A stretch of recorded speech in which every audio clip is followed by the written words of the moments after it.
जेंनायावसो दोरोदलांदों आदा प्रमोदा बुंदोंमोन कुनु दिन बर'नि जेंनाया जोबाबा MLA MP इभेन माने गामिनि गावबुरा MCLA जाया होनदोंमोन इभेन गामिनि गावबुरा जाया होनदोंमोन दिनै बर' हारिनि जेंनाया जोबा गारा गावसो सिब जाहैदों जों थांखिनिफ्राय दोरोदाखै गावसो थांखिनिफ्राय दोरोददों जोंखौ समायखिरा लाहोनानै ओंखायनो दिनै आदा प्रमोद बर'आ जि खोथा बुंदोंमोन बिथाङा मावफुङाखै गाव बुंदोंमोन बर' हारिनि जेंना जोबाबा इलेक्सन गेलेया मानाव गेदेर हाग्रामा सारा बुंदोंमोन 5 बोसोर सिगांनि बे मानसिया बर' हारिनि जेंनाखौ फोजोबनो थाखाय आन्दोलन खालामाखै सिब जानो थाखायसो आन्दोलन खालामदों दिनै मानाव गेदेर हाग्रामा सार बुंनायाथ' बास्तबाव जाबायना बुं प्रमोद बर' आदाया आं बुङाखैमोन बर' हारिनि जेंना जोबागौ मानि आङो MLA इलेक्सन गेलेया MP गेलेया बुंनानै लालाय इउटुबावनो दङ दा ओंखायनो थांखिनिफ्राय प्रमोद आदाया दोरोदलांबाय थांखिनिफ्राय जों दोरोदाखै ओंखायनो नों आं मिलायनानै BTC-खौ बासायगोन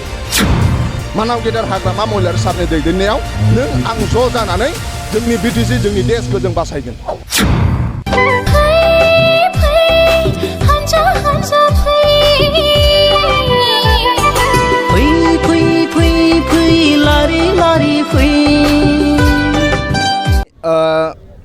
गयबारि ब्लक आरो गरेस्वर ब्लक मोननैबो ब्लक लोगो नांनानै गयबारि ब्लकआव दिनै ग्रेट मास जयनिं हाबाफारि बे हाबाफारियाव जोंनि BPF दोलोनि मानाव गेदेर आफादगिरि BTC-नि बारग' चिफ मानाव गेदेर हाग्रामा महिलारि सारा गाहाय आलासि हिसाबै बाहागो लाफैदों आरो बिथांनि नुजानायावनो दिनै गयबारि आरो गरेस्वर ब्लक मोननैजों लोगो नांनानै 5,000निफ्रायबो बांसिन UPPL आरो गुबुन गुबुन दोलोनि दैदेनगिरिफोरा जयेन जागोन दा जोङो गयबारि ब्लक गयबारि समस्तिनि सिङावनो दङ दा मानाव गेदेर आदा प्रमोद बर' बिथांनि समस्तियावनो दिनै फ्राय 10,000नि खाथियाव बाव मानसिफ्रा लोब लोब मानसिनि दैबाना जादों बिनि इंगिता मा बिनि इंगिता बेनो जे दिनै गयबारि समस्तियावनो मानाव गेदेर प्रमोद बर' आदानि समस्तियावनो हाजार हाजार मानसिफ्रा लोब लोब फैनानै BPF दलाव जगदान जादों बिनि खारना मा जे प्रमोद बर'नि सायाव गोजोननाय गैया प्रमोद बर'आ आवगाय एबसुनि प्रेसिडेन्ट थानाय समाव जि बाथ्रा बुंदोंमोन बे बाथ्राखौ टटेलि बावगारनानै बियो दा गुबुन जाबाय दा फरायसाफोरनि जेंनानि सायाव बिथाङा खोथा बुंला रायजो राजानि जेंनानि सायाव बिथाङा खोथा बुंला फोरोंगिरिफोरनि जेंनानि सायाव बिथाङा खोथा बुंला टटेलि बिथाङा फेलार जाबाय दा ओंखायनो मानाव गेदेर हाग्रामा महिलारि सारखौ चिफ बानायफिननो BPF दोलोखौ पावर लाबोफिननो थाखाय दिनै गयबारि समस्तिनि मोनफ्रोमबो साहा दखानाव लामायाव गुबुन गुबुन जायगायाव सरसा जागासिनो दङ दा ओंखायनो जोबोद गोजोननाय मोनदों जायफोर दिनै 5,000निफ्रायबो बांसिन गयबारि समस्ति आरो गरेस्वर ब्लकनिफ्राय जोंनि BPF दोलोआव जयेन जागोन बिथांमोनखौ जोङो बरायनानै लाबाय नोंजों जोंजों मिलायनानै जों BTC बासायनांगोन प्रमोद बर' हाटाव BTC बासाव बियो गयबारिनिफ्रायनो जागायगोन जयन्त बसुमतारी आदाया एबसुनि भाइस प्रेसिडेन्टमोन आरो आं एबसुनि सासे फिसा मावथिमोन बिथाङा आंखौ सानसे बुंदोंमोन कास्टम नोंनाव हारिखौ दैदेननो हानाय नोंनाव केपासिटि दङ नों जातिखौ सानसे दैदेननो नांगोन होननानै जयन्त बसुमतारीनो आंखौ आशीर्बाद होदोंमोन दिनै बिथाङा UPPL-आव थानानै आं BPF-आव थानानै जुदि बिथाङा आंखौ गाज्रि मोनोब्ला बे बिथांनि खोथा नाथाय सानसे समाव जयन्त बसुमतारीया आंखौ बुंदोंमोन एबसुआव नोंसोरबादि दैदेनगिरिया फैनायनि थाखाय जों गोग्गानाय मोनो होननानै मोनसे समाव बे बुंदोंमोन जों आंखौ बे बुंदोंमोन जे नोंसोरनो हारिखौ दैदेननांगोन होननानै मोनसे समाव दा 5 बोसोरनि सिगां आं मामोन 5 बोसोरनि उनाव आं मा जाखो दा आंथ' कास्टमानो कास्टम दङ दा ओंखायनो बिथांमोना जिखि बुंबाय थाथों आंनि आफाया क'क्राझारनि आइया बाक्सानि आङो गुबुन खारननि थाखाय बेलेगाव मा होनो थानानै देरनानै लावनाय नाथाय पियरलि बिथांमोना जिखि बुंबाय थाथों नाथाय आंनि आफाया क'क्राझारनि आंनि लिगेसि दाथाया क'क्राझारनि आदा प्रमोद बर'आ बिथाङा गाव पावाराव फैयोब्ला 5 लाख साख्रि होगोन होनदोंमोन सासेबो साख्रि होआखै गाव प्रमोद बर'आ चिफ जायोब्ला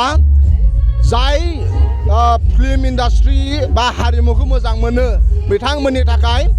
आदा फैलानाव सों 40टा समस्तियाव 40टा सिनेमा हल लुनाय खोथा दंमोन आदा प्रमोदआ गंसेबो लुवाखै जाय फुटबल गेलेनानै मोजां मोनो लाइमोनफोरनि थाखाय 40टा समस्तियाव 40टा स्टेडियाम लुनाय खोथा दंमोन मानो लुवासै दिनै एकर्ड स्पिरिटखौ आदा प्रमोदआ बुंला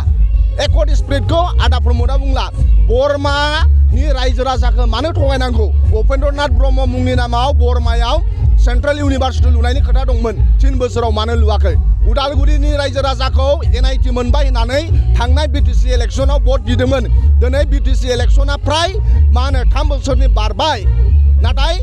उदालगुरिनि रायजो राजानो एनआईटी लुनानै होनो हायासै उदालगुरिनि रायजो राजाखौ थगायबाय दिनै एकर्ड स्पिरिटजों एनडिपिफोरनि केसआ उइद्र जाजोबनांगौमोन मानो जेनेरेल एमनेस्टि मोनासै एनडिपिआ मानो जेनेरेल एमनेस्टि मोनाखै एकर्ड स्पिरिटनि खोथाखौ बुंला भेन्सार स्कुलनि फोरोंगिरिफोरा प्रभिन्सियेलाइज जानांगौमोन बे एकर्ड स्पिरिटखौ बुंला बिथांमोना मामा अमा फिसिनाय अबा सोरां बिथांखि जेराव एकर्डआव जेबो लोब्बा गैया बे खोथाखौ लानानै बिथांमोना बेस्थ जागासिनो दङ एकर्ड स्पिरिटनि खोथाखौ बिथांमोना बुंला ओंखायनो जों दिनै सिनायबाय जे बिथांमोना आवगाय एकर्ड जाखांनानै मा बुंदोंमोन आरो इलेक्सन समाव मा बुंदोंमोन नोंथांमोनहानो साखि दङ जे गाव शिफ्ट जायोब्ला जार्नालिस्ट वेलफेयार फान्डआव 10 कोटी फैसा होनाय खोथामोन नोंसोरो जुदि बिटिसि ओनसोलनिबा नोंसोरबो 10 कोटी मोननांगौमोन नोंसोर मोनाखै नोंसोर मालाबा लोगो मोनबा सों 10 कोटीयाव अबाव थांखो बड'लेण्ड इउनिभार्सिटियाव फरायनाय साफ्रोमबो फरायसानो मासाव 2,500 होनाय खोथा दंमोन सासेबो फरायसाफ्रा मोनाखै दिनै फरायसाफ्रा खुद्रिसारनानै बिपिएफ दोलोआव जयेन जागासिनो दङ ओंखायनो जों दिनै प्रमोद बर' हाटाव बिटिसि बासाव प्रमोद बर'आ नेक्स्ट 2025आव बोरैबा देरहायोना 16टा डिपार्टमेन्टखौथ' बे दिसपुरनो गथायबाय बाखि थानाय डिपार्टमेन्टखौबो बे दिसपुरनो गथायजोबगोन ओंखायनो प्रमोद बर' हाटाव बिटिसि बासाव बे जोंनि स्ल'गान मानाव गेदेर हाग्रामा महिलारि साहानि स्ल'गान आरो ओंखायनो जों नों आं मिलायनानै बिटिसिआ जोंनि देश बिटिसिखौ बासायनो नांगोन जुदिफ्रा फाउन्डार इउपिएफोरखौ अपमान खालामदों खैराबारि ब्लकनि फाउन्डार प्रेसिडेन्ट भपेन बर' आदाया इउपिपिएलआ जि समाव पावाराव गैया बिराद कन्ट्रिबिउसन होबाय दिनै बिथांखौ इउपिपिएलनि नङा होननाया दुर्भाग्यजनक अपमान खालामदों दाखालि सालबारिनि कनक डाक्टर आदा हानिफ आली बा सिलाराय बसुमतारी आदामोना फाउन्डार मिरौ जिरौ इउपिपिएलखौ फोथांनाय दिनै बिथांमोनखौ इउपिपिएल नङा होनो नोंथांमोननि जिल्लानि जितेन मोसाहारि आरो प्रबिन दास बिथांमोनहा जि समाव प्रमोद बर'आ रङियाव थादों तामुलपुर ओनसोलनि रायजो राजाजों जेबो लोब्बा गैया सुक्ति जाखांनायनि उनाव प्रमोद बर'खौ गयबारि समस्तियाव सोदों प्रमोद बर'नि जाना खामानि मावदों दिनै बिथांमोनखौ इउपिपिएलनि नङा होननाया बै इउपिपिएलनि सोद्रोमाफोरखौ आरो सोर इउपिपिएलनि फाउन्डार बिथांमोनखौ अपमान खालामनाय जादों ओंखायनो बेबादि अपमान खालामनाया बिथांमोननि लोरबां आरो बिथांमोनहा गावखौनो माने मोजां नागरिक नङा गावसोरखौनो लोरबां होननानै फोरमायदों ओंखायनो जेखि दोलोआव थाया मानो जाय कन्ट्रिबिउसन होलांबाय बिथांमोनखौ मान होलायनाया बे जोंनि साफा मानसिनि धोरोम आं सानो आमिनगावआव बिथांमोनहा जोंखौ सत बांसा जाहोदोंमोन जि सानहालागै बड'लेण्ड मोना जों सोमावसारलांगोन बर' हारिनि बिफा बड'फा उपेन्द्रनाथ ब्रह्म बर'नि गिबि मंख्लं सुजित नार्जारी बर'नि जिनाहारि खालामजानाय गेदेमा आइजो सान अखाफोरखौ साखि दोननानै जि सानसिम बड'लेण्ड मोना बड'लेण्ड संग्राम खालामगोन होननानै समायखिरा लाहोग्राया आदा प्रमोद दा दिनै बड'लेण्ड मोनबाय नामा गावसो खारदों जों खाराखै गावसो थांखिनिफ्राय दोरोदलांबाय आदा प्रमोदासो थांखिनिफ्राय दोरोदलांबाय दिनै इउपिपिएलआ एजेन्डा गैला इउपिपिएलजों सिथाबनानै थानाय माखासे आफादफोरा एजेन्डा गैला ओंखायनो दिनै थांखिनिफ्राय आदा प्रमोदासो दोरोदलांदों आदा प्रमोदा बुंदोंमोन कुनु दिन बर'नि जेंनाया जोबाबा एमएलए एमपि इभेन माने गामिनि गावबुरा एमसिएलए जाया होनदोंमोन इभेन गामिनि गावबुरा जाया होनदोंमोन दिनै बर' हारिनि जेंनाया जोबा गारा गावसो शिफ्ट जाहैदों ओंखायनो जों थांखिनिफ्राय दोरोदाखै गावसो थांखिनिफ्राय दोरोदों जोंखौ समायखिरा लाहोनानै ओंखायनो दिनै आदा प्रमोद बर'आ जि खोथा बुंदोंमोन बिथाङा मावफुङाखै गाव बुंदोंमोन बर' हारिनि जेंना जोबाबा इलेक्सन गेलेया मानाव गेदेर हाग्रामा सारा बुंदोंमोन 5 बोसोर सिगांनि बे मानसिया बर' हारिनि जेंनाखौ फोजोबनो थाखाय आन्दलन खालामाखै शिफ्ट जानो थाखायसो आन्दलन खालामदों दिनै मानाव गेदेर हाग्रामा सार बुंनायाथ' बास्तबाव जाबायना बुं प्रमोद बर' आदाया आं बुङाखैमोन बर' हारिनि जेंना जोबागौ मानि आङो एमएलए इलेक्सन गेलेया एमपि गेलेया बुंनानै लालाय इउटुबावनो दङ दा ओंखायनो थांखिनिफ्राय प्रमोद आदाया दोरोदलांबाय थांखिनिफ्राय जों दोरोदाखै ओंखायनो नों आं मिलायनानै बिटिसिखौ बासायगोन मानाव गेदेर हाग्रामा महिलारि सारनि दैदेननायाव नों आं ज' जानानै जोंनि बिटिसि जोंनि देशखौ जों बासायगोन थारैनो बिटिसिखौ प्रमोद बर' बिथाङा फानमारदों नामा मानो फानाखै जानो फानबाय बियो दा बिथांनि नाजानाय मानाव गेदेर प्रमोद बर' आदानि दैदेननायावथ' 16टा डिपार्टमेन्टआ लांजाबाय मानाव गेदेर प्रमोद बर' शिफ्ट जानायनि उनावथ' जोंहा सेन्ट्रेल सेलेक्शन बोर्ड साख्रि सोनो थाखाय दिनै मानाव गेदेर प्रमद बर' शिफ्ट जानायनि थाखायनोथ' ना बिटिसिआव 3 बोसोर जाबाय रावबो सासेबो साख्रि मोनाखै बे प्रमद बर' शिफ्ट जानायनि थाखायनोथ' 16टा डिपार्टमेन्टआ लांबाय आरो नेक्स्ट बे थाबावनाय माखासे डिपार्टमेन्टआबो लांजाजोबगोन बिनि थाखाय जों साबधान जानो नांगोन बिथांमोननि आखुखा नाथाय रायजो राजाया थांखि लाबाय ना बेखौ बार अखा दैया सान्दुं बार अखा दै रावखौबो होबथानो हाला इउपि बेला जेसेबांखि पलिसि खालामा